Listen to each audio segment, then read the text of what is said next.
नमस्कार आज्ञा। आपण माने प्रायतः कुंदरी को एक साधारण परिबा भावे व्यवहार करुथिबे, किंतु कौन आपण जानती जो कुंदरी को अनेक लोक अवहेला करती सेही कुंदरी मधुमेह, हजम शक्ति वृद्धि करिया पाई, ओजन ह्रास करिया पाई एवं रोग प्रतिरोधक शक्ति वृद्धि करिबा पाई लाभदायक। कारण एथिरे fibre, antioxidant, vitamin C, calcium एवं आयरन रही। यह रक्त शर्करा को नियंत्रण करे, कोष्ठकाठिन्यरू मुक्ति दिए, ओजन ह्रास करिवारे साहाय्य करे एवं चर्म और हृदय रोग पाई मध्य लाभदायक।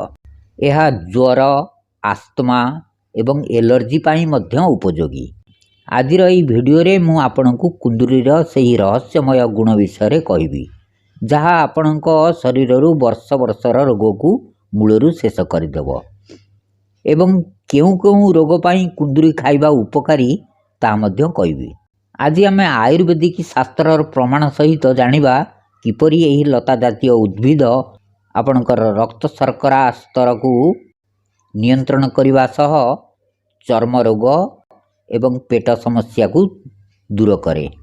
जदि आपण किंबा आपणक परिवार रे कई मधुमेहर पीड़ित थांती तेबे यही भिडियोटी आपणकर पाई जीवन रक्षाकारी होई पारे। भिडियोटी की शेष पर्यंत देखंतु। कुंदरी गछर वैज्ञानिक नाम कोकिनिया इंडिका, इंग्लिश रे आइवी गोड, हिंदी रे कुंदरू, संस्कृत रे बिंबिका बिंबा।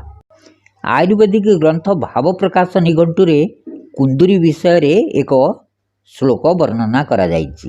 बिंबा फल स्वादुशीतं कषायं स्तंभनं गुरु विबंधकृत रक्तपितहरं काश ज्वरापहम। कुंदरी फल स्वादर मीठा, रांधिबा परे एवं कषाय। यह प्रकृति रे शीतल, यह रक्तपित ब्लड इम्प्यूरिटी को ठीक करे, काश एवं ज्वर नाशक अटे। यह शरीर रे शक्ति प्रदान करे एवं वायु दोष को शांत करे। कुंदरीर चमत्कारी औषधीय उपयोग। मधुमेह पाई यह रामबाण। कुंदरी पत्र एवं फल रे इन्सुलिन परी गुण रही।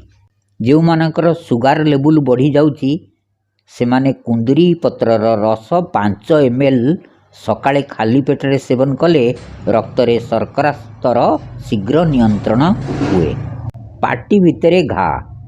कुंदरीर कमल पत्र को चबेले पाटरे होइतिबा घा किंबा तुंडुका जल्दी भल हो जाए। यह पाटिरू बाहरुथिबा दुर्गंध को मध्य ठीक करे। यह एक माउथ फ्रेशनर भावे काम करे। चर्म रोग। कुंदरी पत्र को बाटी करी चर्म रोग जगार लगाइले जादू, कुंडिया एवं अन्य चर्म रोग होइतिबा स्थान रे लेप लगाइले यह एंटीबैक्टेरियल भावे काम करे एवं रोग भल करे। यार एंटी हिस्टामाइन गुण चर्म रे ज्वलन एवं एलर्जी रु मुक्ति दिए एवं क्षत स्थान को ठीक करे। हजम और कोष्ठकाठिन्य। एथिरे प्रचुर परिमाण रे फाइबर थाए। यार तरकारी खाइबा द्वारा पेट सफा रहे एवं हजम प्रक्रिया मजबूत हुए, झाड़ा सफा हुए एवं कोष्ठकाठिन्य समस्या दूर हुए। रोग प्रतिरोधी शक्ति वृद्धिकारी। कुंदरी फल रे विटामिन सी एवं एंटीऑक्सीडेंट रे भरपूर थाए। यह रोग प्रतिरोधी शक्ति को मजबूत करे। हृदय स्वास्थ्य। पोटासियम रे भरपूर कुंदरी रक्तचाप, ब्लड प्रेशर एवं हृदय रोग को नियंत्रण करिवारे साहाय्य करे। शक्ति एवं स्नायु प्रणाली। एथिरे तिबा विटामिन B2 शरीर रे शक्ति स्तर को सुरक्षित रखे एवं स्नायु प्रणाली को उन्नत करे। अन्यान्य लाभ। यह ज्वर, श्वास, दमा, आस्थमा, जंडिस एवं किडनी को शक्तिशाली करिवारे मध्य सहायक। सतर्कता। आयुर्वेद एवं चाणक्य नीति अनुसार कुंदरी अत्यधिक सेवन बुद्धिमत्ता क्षति करिपारे, तेणु यह सीमित परिमाण रे सेवन करंतु। मन रखंतु जे कुंदरी फल भीतर पटु अत्यधिक नाली हो जाइथिबो माने पाचिला कुंदरी को खाइबा उचित नुहे।